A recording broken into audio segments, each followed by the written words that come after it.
overdue. Long overdue. So I want to talk first about dad life because we both, over the last 2 years, changed our lives a little bit by welcoming little ones. Yes. What has that been like for you? Because, music was all sun up to sundown rights, but now you got to work in, the parenting side of it. Yeah, the scheduling is the biggest key. difference. Like, every hour of the day is planned out pretty Yeah. much. And the days of spending all day in the studio just to see if something comes out, for now, are over. Right. When he's older, but this first year is like, if I'm home, I'm home. Right. Yeah. Which is important. But do you find it harder now? Like, because I know, like, my husband, he'd be searching for ideas constantly. Do you, like, set time aside to where you're like, hey, I have to put my creative brain on? Or is it still always going? It's always going. Like, on the way here, walking out of I had like 10 minutes. I walked by Mark Holman's room, and he had like a guitar lick playing. And I just randomly started singing something, and he got up and turned his voice note on. We wrote a song in like 6 minutes before I left to come God. here. Yeah. That's amazing. So, I don't Never know when know. it's going to happen. Right. Yeah. Okay. So that's good. I have to say, I've been watching your podcast that you've been doing recently. You are incredible. Like, Thank you. at some point you should be. That's just, another part of the scheduling thing, Okay. though. It's like, God, that's probably what's changed the most is not like having a podcast is like third down on my work to-do list. Right. But then, so it's like kid, artist, songwriter. To add podcasting right now is just overwhelming. We're going to talk about the triple play in a second, but you are like a triple play. You're like artist, writer, well, 4 now kind of because you're dad also, but now you're a podcaster. I'm like, it says a lot about your work ethic because, just even going outside of the writer world that you were doing for a while and to like jump into the artist thing, add that to your list of things to do. It's like now a podcast, I'm like, good for you, man. Yeah. Well, there's a reason it's been a while since I've dropped an episode. I've just been too busy. Yeah, but that's a good thing. I'll get back at it. So what has it been like for you? Because it's pretty cool that your wife she's an incredible photographer, but like, she is. What is it like having her as the person behind the creative aspect of your albums and all that with flower shops? It just wouldn't be the same without her because she just knows me. We've shot together for so long and bounced creative ideas off each other. So yeah, when we shot the album cover, it was literally just us. We took 2 cars over to the flower shop and got out and bought a bouquet of roses and had fun. There it was. And you would think it was like the set was so staged and stuff because her 2 people. pictures are so cinematic. Like they're incredible. Yeah, it's great. I love the minimalistic approach she always goes with because like I'm on sets with so many people and it's like doesn't I feel think like we could get this done with just a camera and you can and the brains, Yeah, exactly. Yeah. So what you got to go out and play flower shops, obviously, and tour and stuff with Morgan. I know that friendship has been long standing. Is it cool to finally get to, actually tour together and play shows together and sing songs together? Yeah, it's a dream come true. Yeah. You just, even if we weren't boys, being on the Morgan Wallen tour is like awesome. But we are, and we get to hang out and we've both grown up a lot in the last year and really taken on fatherhood role, and it's fun. Like now before a show, we're getting a workout in, and after the show, getting a workout in. Times have changed. Yes, times have changed. Yes, they we have. used to just throw boots across the parking lot. Now you're like, we're working out, and you guys are like hanging out with your kids, which is like, in a couple weekends, we're both bringing our kids out on the road. It's gonna that's be amazing. Fun. Yeah. What a cool second journey of the music life for you guys to now get to watch your kids. Now the kids will be falling over each other. Yeah, they're gonna be throwing boots. Yeah, exactly.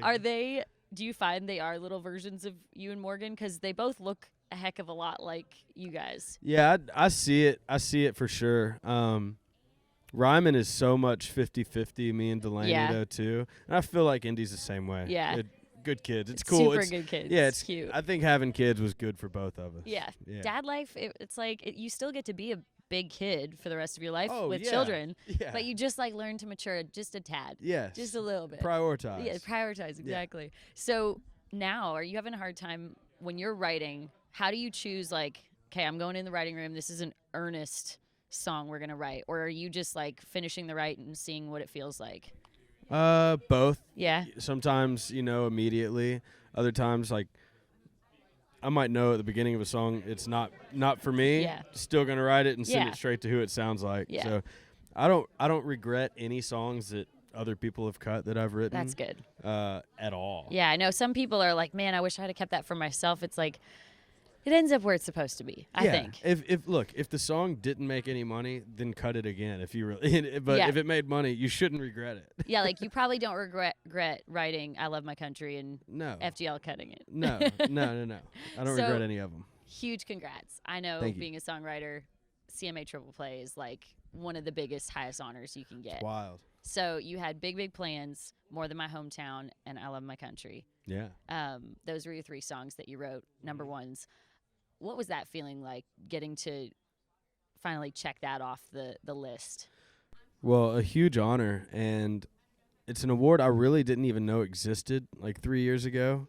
So you weren't gunning for it. No, and then Mike G told me 2 years ago, he was like, yo, I think you could try to go for the triple play. And I was like, what do you mean? He told me, and I was like, all right. And then, yeah, I mean, some people never get that. Yeah. A lot of great songwriters with number ones. Yep.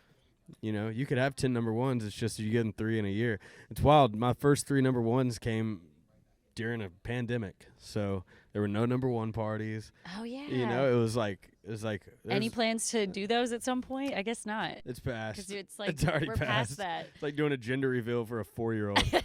That's amazing. Which I guess. If you want-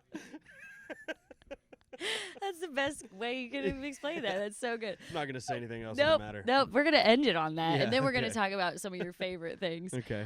So I want to know, do you? Because I know you've written out on the road. You write obviously in writing rooms. You write songs in 6 minutes. What do you have a favorite place that you write songs? Do you feel the most creative? That's a good question. Not necessarily one place, but just the vibe of a room really matters. Yeah. You know, like there's some rooms in publishing houses that feel like Like doctor's you're in a jail office cell. waiting rooms and stuff. Not the vibe. Yeah. But like cool vibey rooms, people's houses, my truck. Like I Yep. like driving and just Working in on something as silence you're and going. writing in my head.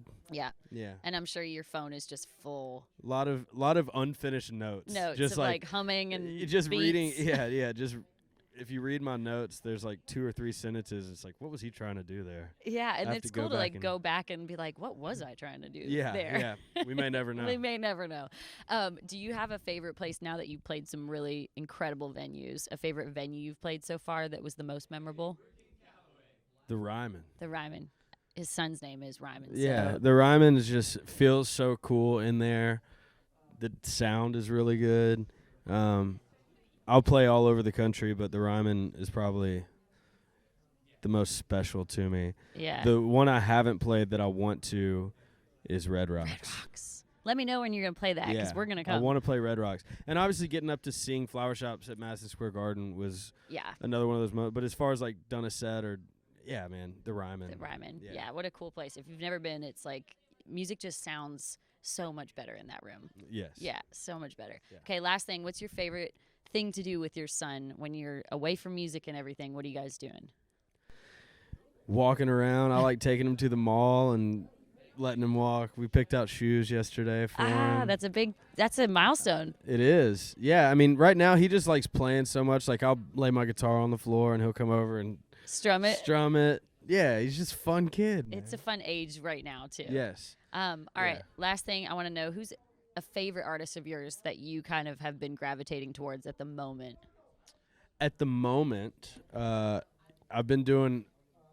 kind of been in a new deep dive study of our forefathers in country music. So like all right.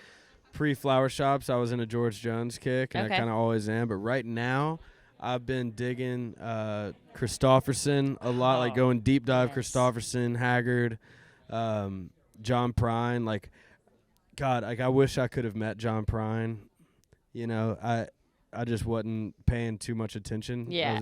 And now I am. Like, damn, dude. Yeah. The brain. So good. I know. I remember so many talking good quirky songs. and it was just like, I feel like we're kind of heading back into that era of Mhm. music, especially with writing and artists like yourself. Like, it feels like we're bringing back that just vibe and sound and like the quirky songs, which I love. With the songwriters singing songs. Yeah, that's how it's happening. Yeah. But awesome. Well, thank you, Ernest, for joining us on Pure Country, and I hope we Thank get to you. bring you to Canada soon. I'd like to come to Canada. That needs to happen. Yeah. I feel like Canadian fans would really be happy about Ernest. Canadian. Canadian. We'll end on